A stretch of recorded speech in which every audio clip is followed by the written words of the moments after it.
Hai Freedom People, apa kabar? Semoga semua sehat dan baik-baik. Selamat datang di Citri Freedom Online Experience. Freedom People, masih dalam tema bulan ini, yaitu I'm Blessed. Kita akan memuji Tuhan bersama dengan worship team, dan kemudian mendengarkan pesan Tuhan, dan pastinya dahsyat, dan Tuhan memberkati. Namun sebelum itu, ada beberapa informasi yang akan saya bagikan. Yang pertama, mari ikut live group dimanapun minat Bapak, Ibu, Saudara. Dan berikut adalah list live group yang Bapak, Ibu, Saudara bisa ikuti.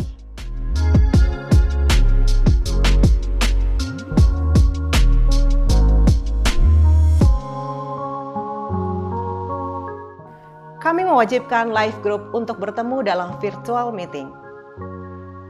Untuk pengumuman yang kedua bagi Bapak, Ibu, Saudara semua yang mempunyai anak-anak yang berumur 7-19 tahun, kami mengajak untuk ikut Zoom Huddle setiap minggu jam 10.30 dengan Zoom ID sebagai berikut.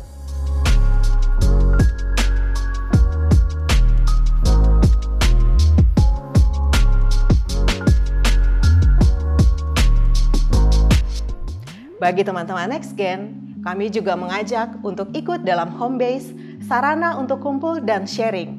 Banyak hal-hal yang seru di dalamnya. Berikut informasi lengkap tentang home base.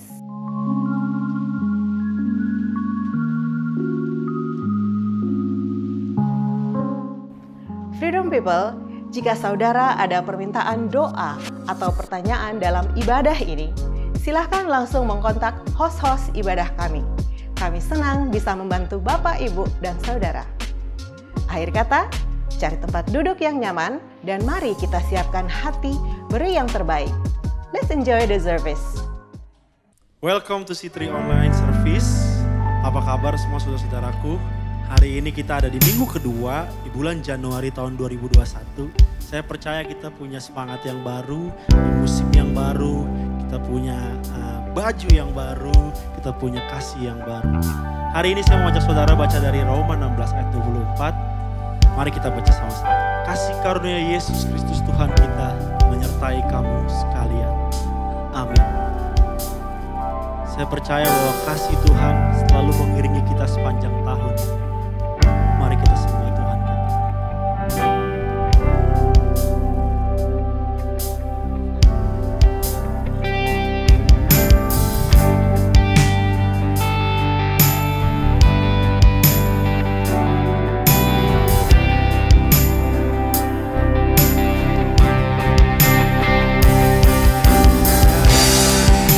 Satu pun yang luput dari karya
are my God, my life, my all, and I live for you alone.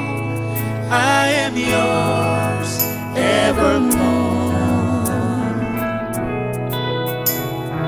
Heaven and earth will shout your praise, the wonder of your name I'll proclaim evermore.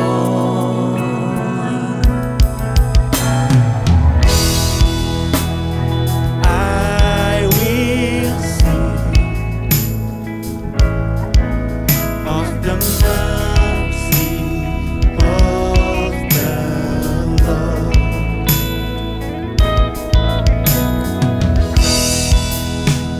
And I will shout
Terima kasih worship team yang sudah mengajak kita menyembah Tuhan bersama-sama.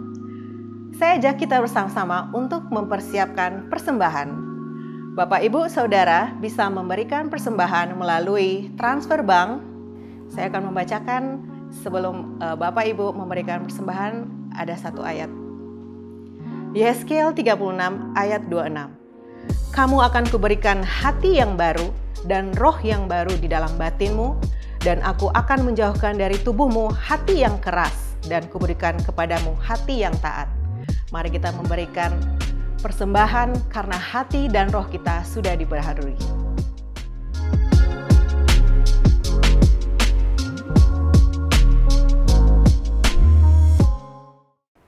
Kita juga membuka layanan prayer request bagi Bapak, Ibu, Saudara yang membutuhkan layanan dukungan doa. Bisa langsung klik prayer request yang menyaksikan di online.church atau bisa DM atau komen di layanan online lainnya. Mari saya ajak kita semua untuk berdoa. Bapa di surga, kami ucap syukur untuk tahun yang baru yang Tuhan sudah anugerahkan buat kami. Kami percaya Tuhan sudah menyediakan sesuatu yang baik buat kami semua untuk menjalani tahun 2021 ini Tuhan. Kami berdoa untuk jemaat-jemaat yang sedang melakukan usaha untuk mencari pekerjaan ataupun membuka lapangan pekerjaan. Kami memberkati mereka. Kami percaya Tuhan juga sudah menyiapkan yang terbaik buat mereka. Berikan kesatuan hati antara keluarga, suami dan istri agar mereka dapat melakukan usaha dengan baik. Kami juga berdoa untuk mereka yang sedang sakit. Kami percaya Tuhan penebusan Kristus di kayu salib sudah memberikan kesembuhan buat mereka. Kami juga berdoa buat anak-anak generasi muda. Kami percaya generasi muda adalah anak-anak yang luar biasa, yang mempunyai masa depan dan harapan yang penuh gilang gemilang. Karena Tuhan Yesus bersama-sama dengan mereka. Terima kasih Tuhan Yesus, terima kasih mengucap syukur pada hari ini, bahkan hari yang akan datang. Dalam nama Yesus kami berdoa dan mengucap syukur. Haleluya. Amin. Mari kita sambut firman Tuhan yang akan dibagikan, pastinya memberkati. Shalom City Freedom. Selamat hari Minggu. Kita berada di minggu kedua di 2021. Saya percaya sukacita, damai sejahtera selalu bersama dengan kita semua. Minggu ini saya mau sama-sama kita baca Ulangan 28 ayat 1-8. Jika engkau baik-baik mendengarkan suara Tuhan Allahmu dan melakukan dengan setia segala perintahnya yang kusampaikan kepadamu pada hari ini, maka Tuhan Allahmu akan mengangkat engkau di atas segala bangsa di bumi. Segala berkat ini akan datang kepadamu dan menjadi bagianmu jika engkau mendengarkan suara Tuhan Allahmu. Diberkatilah engkau di kota dan diberkatilah engkau di ladang. Diberkatilah buah kandunganmu, hasil bumimu dan hasil ternakmu, yakni anak lembu sapimu dan kandungan kambing dombamu. Diberkatilah bakulmu dan tempat adonanmu. Diberkatilah engkau pada waktu masuk dan diberkatilah engkau pada waktu keluar. Tuhan akan membiarkan musuhmu yang maju berperang melawan engkau terpukul kalah olehmu. Bersatu jalan mereka akan menyerang engkau, tetapi bertujuh jalan mereka akan lari dari depanmu. Tuhan akan memerintahkan berkat ke atasmu, di dalam lumbungmu, dan di dalam segala usahamu. Ia akan memberkati engkau di negeri yang diberikan kepadamu oleh Tuhan Allahmu. Nah, tema bulanan kita, bulan Januari adalah tentang blessed atau diberkati. Menurut saya perlu untuk kita mengerti apa sebenarnya berkat itu. Untuk apa kita diberkati, dan dengan cara bagaimana kita diberkati, supaya kita bisa menyatakan declare bahwa memang kita sudah diberkati. Gitu loh. Nah, ada beberapa hal yang saya mau kita perhatikan. Yang pertama di ayat kedua dikatakan segala berkat, bukan cuma satu, tapi banyak. Lalu di bawahnya itu list berkatnya. Yang kedua, coba perhatikan ayat 4. Dalam bahasa Indonesia memang nggak terlalu kelihatan, tapi dalam bahasa Inggris dikatakan begini. Increase of your herds, the increase of your cattle, and the offspring of your flocks. Nah, gini konteksnya zaman dulu mereka bisnisnya ternak. Kayak kita sekarang usaha dagang kira-kira begitu. Jadi dengan kata lain ada kenaikan dalam usaha yang kita kerjakan. Jadi bukan yang tidak kita kerjakan ya. Lalu perhatikan ayat 8. Tuhan akan memerintahkan berkat ke atasmu. Dalam bahasa Inggris dikatakan begini. The Lord will command the blessing. Bukan lagi blessings, tapi the blessing. Ini menyatakan satu kuasa yang diberitakan oleh Tuhan. Waktu Tuhan memerintahkan the blessing, itu ada perubahan dalam kualitas hidup dan banyak lagi. Ketahui begini, bahwa perbaikan kualitas hidup kita itu adalah kerinduannya Tuhan. Seringkali kalau masuk tahun baru, kita suka ditanyain resolusi tahun baru. Semuanya mengarah ke perbaikan kualitas hidup tentunya. Ada yang bilang jadi lebih kurus, ada yang bilang lebih sehat, ada yang bilang business expansion. Tapi jarang banget orang yang jawab, I want to be like Christ more and more. Jadi the blessing di ayat 8 refer kepada kuasa di balik berkat yang kita terima. Jadi jangan kita sampai tertipu, jangan cari tangan Tuhan lebih dari pribadi Tuhan itu sendiri. Jangan sukses di area yang salah. Masih di ayat yang sama di bahasa Inggris dikatakan begini, storehouses atau lumbung-lumbung. Ada banyak, nggak cuma satu. Kalau bahasa Indonesia cuma bilang tulis lumbung. Nah, penting kita semua untuk mengerti hal ini. Karena tantangan atau godaan untuk serakah pada waktu Tuhan memberkati kita dengan resources itu real banget. Jadi penting untuk kita mengerti bahwa kita diberkati untuk menjadi berkat. Bukan cuma supaya kita punya lebih. Dalam Mazmur 112 dikatakan orang benar itu akan meninggalkan legacy, warisan berkat yang berlimpah untuk anak cucunya. Siapa itu orang benar? Kita semua yang percaya dengan iman pada Yesus. Nah, hari ini saya mau bahas ada 4 tipe storehouses yang dibicarakan dalam Alkitab. Dari 4 storehouses mentality ini, pasti ada satu yang sedang kita alami hari-hari ini. Tuhan memang menerima kita apa adanya. Tapi dia terlalu sayang sama kita sampai membiarkan kita seadanya. Dia mau kita hidup dalam kelimpahan dan itu tergantung banget kita mau ikut jalannya Tuhan apa tidak. Kita bisa saja sukses tanpa ikut jalannya Tuhan. Tapi itu nggak akan bertahan lama. Kita cuma sukses di tempat yang salah. Itu aja. Yang pertama, storehouses yang pertama, back level atau kantong mentality. Hagai 1 ayat 6 berkata begini. Kamu menabur banyak tapi membawa pulang hasil sedikit. Kamu makan tapi tidak sampai kenyang. Kamu minum tapi tidak sampai puas. Kamu berpakaian tetapi badanmu tidak sampai panas. Dan orang yang bekerja untuk upah, ia bekerja untuk upah yang ditaruh dalam pundi-pundi yang berlobang. Zaman dulu orang pakai kantong untuk menyimpan uang yang mereka dapat. Nah, karena terbiasa menyimpan terus, nggak pernah nyalurin, akhirnya pundi-pundi atau kantong-kantong tersebut robek. Benang-benangnya longgar. Apa yang masuk selalu keluar. Nah, level ini biasanya terjadi waktu kita pertama-tama memulai sesuatu. Mau itu ministry kah, ataupun pekerjaan. Kita selalu merasa nggak cukup. Itu uang masuk secepat uang keluar. Kenapa? Karena bolong kantongnya. Yesus berbicara mengenai kantong ini di Lukas 12 ayat 33 waktu dia menantang orang yang kaya untuk jual semua hartanya lalu ikut Yesus. Perhatikan dalam bahasa Inggrisnya. Dikatakan begini, sell what you have and give alms.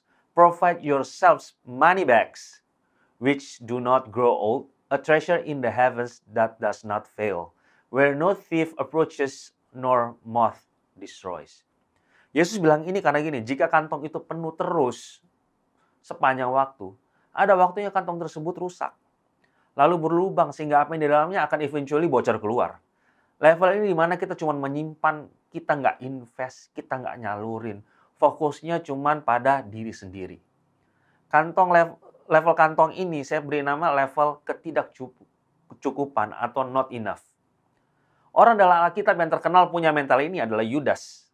Nah, dia yang pegang kantong uang pelayanannya Yesus selama 3,5 tahun. Cuman Yudas yang protes waktu pelacur itu memecahkan buli-buli yang seharga 1 tahun gaji untuk mengurapi Yesus. Yudas juga dibayar uang perak dalam kantong untuk mengkhianati Yesus. Nah, dia mungkin terlalu punya ownership terhadap kantong uang itu. Yudas mentality adalah mental yang menganggap bahwa menabur untuk tubuh Kristus adalah buang-buang resources. Back mentality ini sering banget menahan orang ataupun gereja untuk jadi berkat. Mereka cuma fokus pada hal-hal yang ada benefitnya buat mereka. Mereka ignore kebutuhan dalam komunitas. Nah, selama kita punya mentality ini, kita tidak akan bisa prosper. Karena di level ini kita sangat self-trust. Lebih percaya pada diri sendiri daripada kepada Tuhan. Setelah itu ada level berikutnya. Nah, jika kita mau mulai menyalurkan dengan iman lalu ambil tindakan pada level ini, Tuhan akan memberkati kita naik pada level berikutnya. Nah, level berikutnya adalah barrel level atau tempayan mentality. 1 Raja-Raja 17 ayat 8-16 berkata begini. Maka datanglah firman Tuhan kepada Elia, bersiaplah pergi ke Sarfat, yang termasuk wilayah Sidon, dan diamlah di sana. Ketahuilah aku telah memerintahkan seorang janda untuk memberi engkau makan. Sesudah itu ia bersiap lalu pergi ke Sarfat. Setelah ia sampai ke pintu gerbang kota itu, tampaklah di sana seorang janda sedang mengumpulkan kayu api. Ia bersuruh kepada perempuan itu, katanya, cobalah ambil bagiku sedikit air dalam kendi, supaya aku minum. Ketika perempuan itu pergi mengambilnya, ia berseru lagi, cobalah ambil juga bagiku sepotong roti. Perempuan itu menjawab, demi Tuhan Allahmu yang hidup, sesungguhnya tidak ada roti padaku sedikit pun kecuali segenggam tepung dalam tempayan dan sedikit minyak dalam buli-buli. Dan sekarang aku sudah mengumpulkan 2-3 potong kayu api. Kemudian aku mau pulang dan mengolahnya bagiku dan bagi anakku. Dan setelah kami memakannya, kami akan mati. Tetapi Elia berkata kepadanya, janganlah takut. Pulanglah, buatlah seperti yang kau katakan. Tetapi buatlah lebih dahulu bagiku sepotong roti bundar kecil daripadanya. Dan bawalah kepadaku. Kemudian barulah kau buat bagimu dan bagi anakmu. Sebab beginilah firman Tuhan, Allah Israel. Tepung dalam tempayan itu tidak akan habis dan minyak dalam buli-buli itu pun tidak akan berkurang sampai pada waktu Tuhan memberi hujan ke atas muka bumi. Lalu pergilah perempuan itu dan berbuat seperti yang dikatakan Elia. Maka perempuan itu, dia serta anak perempuan itu mendapat makan beberapa waktu lamanya. Tepung dalam tempayan itu tidak habis dan minyak dalam buli-buli itu tidak berkurang. Seperti firman Tuhan yang diucapkannya dengan perantaraan Elia. Perhatikan di ayat 12. Perempuan itu jawab begini, dalam buli-buli itu hanya cukup untuk dia dan anaknya makan hari itu. Lalu mereka nggak ada makanan lagi. Level ini saya beri nama gini, level just enough, kecukupan. Saya tahu ada orang-orang yang tiap hari melalui 2020 dengan just enough.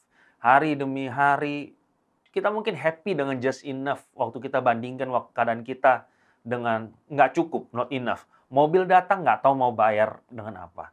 Jadi konteks cerita ini begini. Elia bernubuat kekeringan selama 3,5 tahun. Tidak ada hujan, maka terjadi kekeringan melanda di daerah itu. Elia juga kena dampaknya, tapi Tuhan pelihara dia lewat burung gagak. Burung gagak itu gini, termasuk binatang yang unclean. Artinya gini, waktu kita ikut rencana Tuhan, jangan ragu sama pemeliharaan Tuhan. Dia bisa pakai segala macam sumber, sampai sumber yang nggak masuk akal pun untuk memberkati kita. Kasarnya gini, Tuhan bisa pakai orang yang nggak kenal Tuhan untuk memberkati kita. Bahkan bisa jadi iblis yang mau celakain kita, itu pun akhirnya dirubah jadi berkat untuk kita. Jadi daerah Sarfat itu terkena sebenarnya dampak dari kekeringan itu. Daerah tersebut ngalamin nggak ada hujan segala macam. Nah, janda ini sedang susah, tapi Elia bilang ini, bikinin dia makanan lebih dahulu. Kalau ada kejadian begini hari ini, semua akan bilang yang wise dong. Sendiri dulu baru bantu orang lain. Tapi wanita janda ini memutuskan sesuatu yang berani bahwa dia akan put God first in her life. Mungkin dia mikir ya kalau saja kita mati, at least kita mati karena percaya sama Tuhan. Mungkin dia pikir begitu. Nah, janda Sarfat ini memberikan yang dia punya, which is just enough. Lalu lihat yang terjadi. Tuhan mengirimkan berkat dalam tempayan tersebut. Janda ini nggak kekurangan makan selama beberapa waktu lamanya. Dia dan anaknya terpelihara. Nah, waktu kita di back level, tapi kita mulai menabur, mulai memberi, tidak terfokus pada diri sendiri.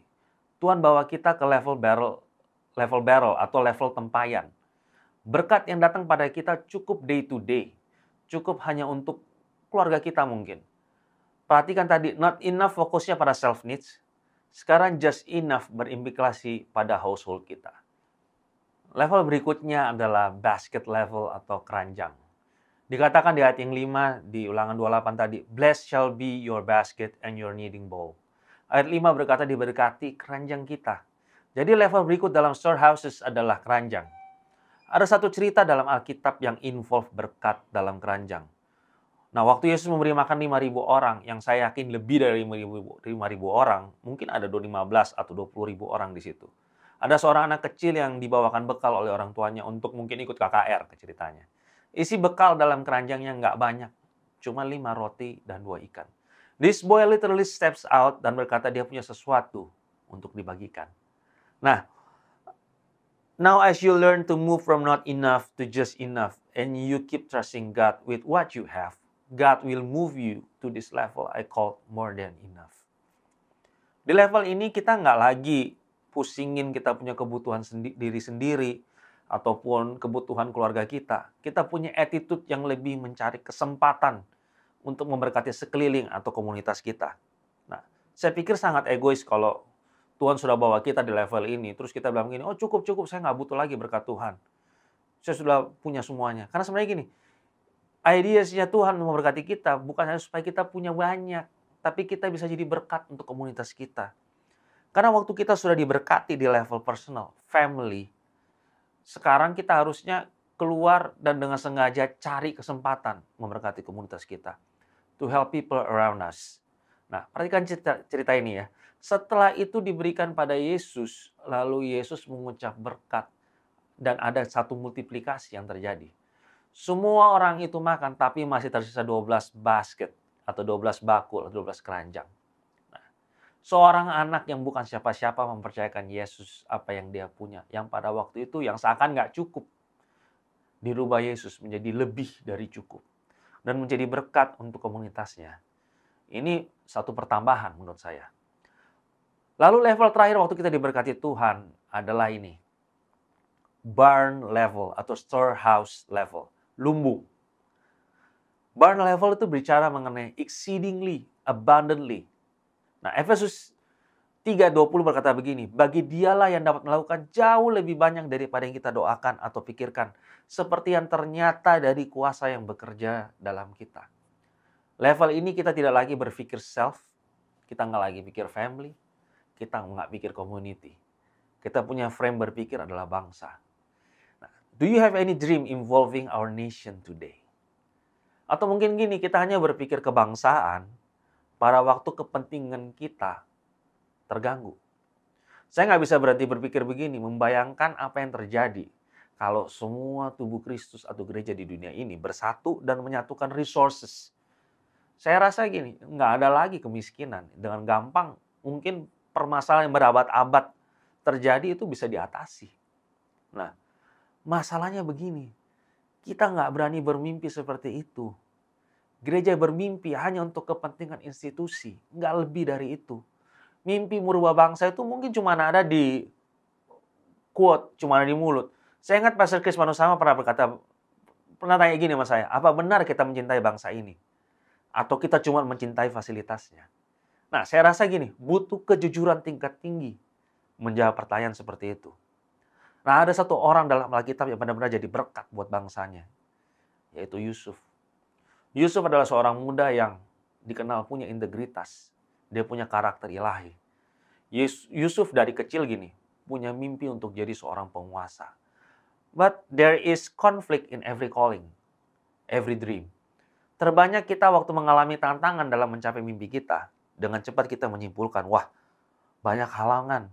Mungkin bukan kehendak Tuhan loh. Lalu kita menyerah di tengah jalan. Nah, Yusuf dibuang di sumur. Dijual oleh saudaranya, lalu difitnah, masuk penjara. Tapi semuanya itu menuju penggenapan rencana Tuhan untuk menyelamatkan bangsanya dari kelaparan. Saya mau kita baca ayat di atas itu dalam bahasa Inggrisnya. Yang Efesus 3:20. Dikatakan begini, Glory be to God who by His mighty power at work within us is able to do far more than we could ever dare to ask or even dream of, infinitely beyond our highest prayers and desires, thoughts, or hopes. Nah, bermimpi itu gratis. tapi butuh keberanian. Mungkin kita bilang dalam hati, ya kalau udah di level ini saya juga mau memberi. Tapi here's the thing, satu-satunya jalan kita sampai di level ini adalah dengan jalan di jalannya Tuhan. Mazmur 65 ayat 11 berkata begini, Engkau memahkotai tahun ini dengan kebaikanmu. Jejakmu mengeluarkan lemak. Nah, mahkota bicara otoritas. Jejak berbicara jalannya Tuhan. God's path. Lemak bicara mengenai berkat. Di tahun ini kita bisa merasakan berkat Tuhan yang luar biasa waktu kita jalan di jalannya Tuhan.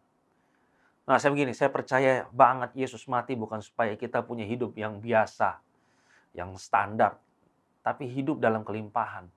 Nah, saya mau challenge kita di awal tahun ini, as we begin 2021. Let's dream big, but start small. Celebrate progress. Percaya hal ini bahwa keberadaan kita di Indonesia bukan satu kebetulan, tapi ada purpose of God dalamnya. Keberadaan kita adalah untuk membawa berkat untuk negara ini. Waktu semuanya dalam keadaan jelek, kita diberkati Tuhan. Itu bukan tidak ada alasan. Nah, saya berdoa setelah ini minggu kita semua mengerti lebih lagi dan punya perspektif yang benar tentang apa artinya diberkati. Mari kita mempersiapkan diri untuk perjamuan kudus. Untuk kita mengingat karya salib Kristus. Dia datang untuk hal ini bukan yang lain. Dia datang dan mati di kayu salib supaya saudara dan saya bisa hidup sesuai dengan standarnya Tuhan. Nah, mari kita ambil roti dan angkat di tangan kanan kita. Sebab apa yang sudah aku teruskan kepadamu telah aku terima dari Tuhan, yaitu Tuhan Yesus pada malam waktu ia diserahkan mengambil roti dan sesudahnya ia mengucap syukur atasnya. Ia memecah-mecahkannya dan berkata, inilah tubuhku yang diserahkan bagi kamu. Perbuatlah ini menjadi peringatan akan aku.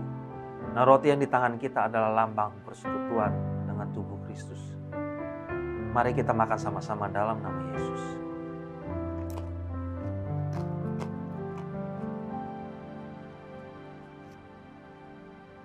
Demikian juga ia mengambil cawan sesudah makan, lalu berkata, cawan ini adalah perjanjian baru yang telah dimateraikannya oleh darahku.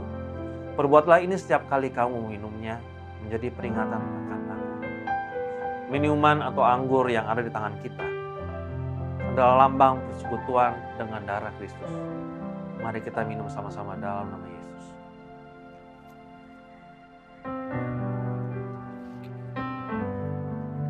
Tuhan Yesus, terima kasih buat pengorbanan-Mu di atas kayu salib. Kami percaya kematian-Mu adalah untuk menebus kami semua supaya kami bisa memperoleh hidup yang kekal. Dan kami percaya kematian-Mu juga menjadi alasan buat kami bisa menikmati hidup yang berkelimpahan. Terima kasih Tuhan, kami serahkan hari-hari kami dalam tangan Tuhan. Segala apa yang kami kerjakan dengan tangan kami meyakin dengan iman kami bahwa akan berhasil. Engkau menyertai kita semua, perlindungan Tuhan atas kita semua sempurna. Darah Yesus menutup bungkus kita semua dengan sempurna. Terima kasih Tuhan, kami serahkan hidup kami dalam tangan Tuhan. Dalam nama-Mu kami berucap syukur. Amin.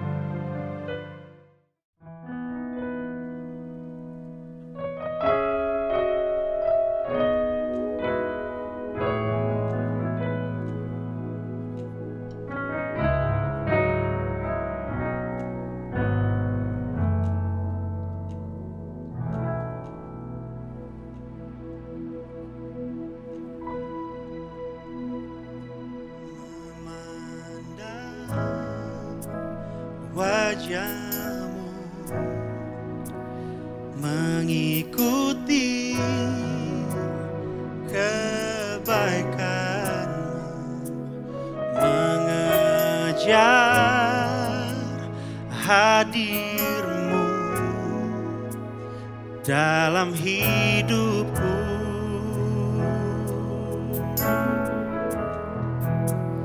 Membawa sembahku, menyatakan kebesaran-Mu, mengejar hadir-Mu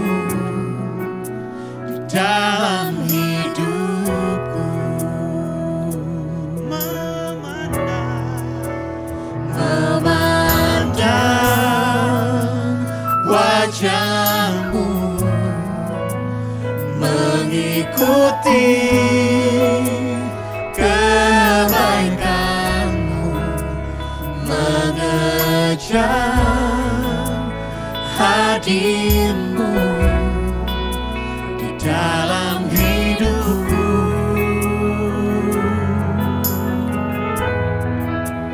Membawa sembahku, menyatakan kebesaran-Mu, mengejar hadir-Mu dalam hidupku.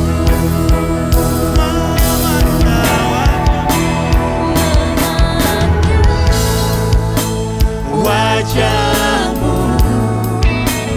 mengikuti kebaikan-Mu, mengejar hadir-Mu dalam hidupku.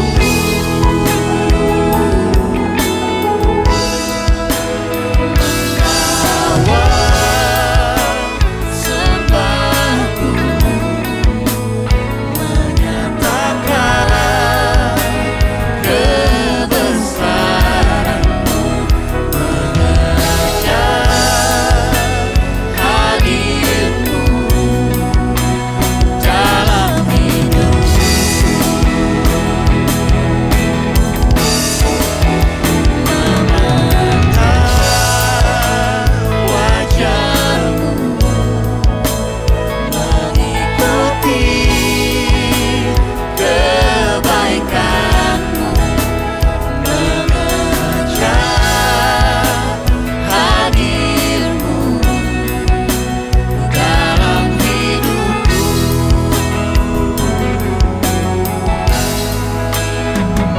Membawa sembahku, menyatakan kebesaran-Mu, mengejar hadir-Mu dalam hidupku.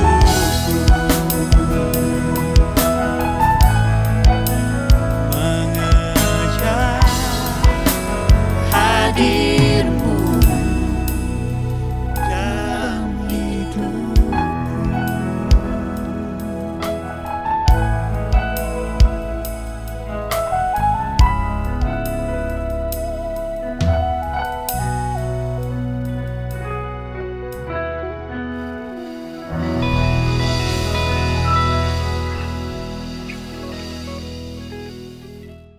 Terima kasih untuk firman Tuhan yang sudah kita dengar bersama. Kita belajar untuk mengenal Tuhan yang luar biasa. Saya percaya kita sangat diberkati oleh firman Tuhan tadi. Terima kasih juga untuk Bapak, Ibu, Saudara yang sudah setia bergabung dalam online service kami. Akhir kata, sampai jumpa minggu depan. Tetap sehat dan semangat. Tuhan Yesus memberkati.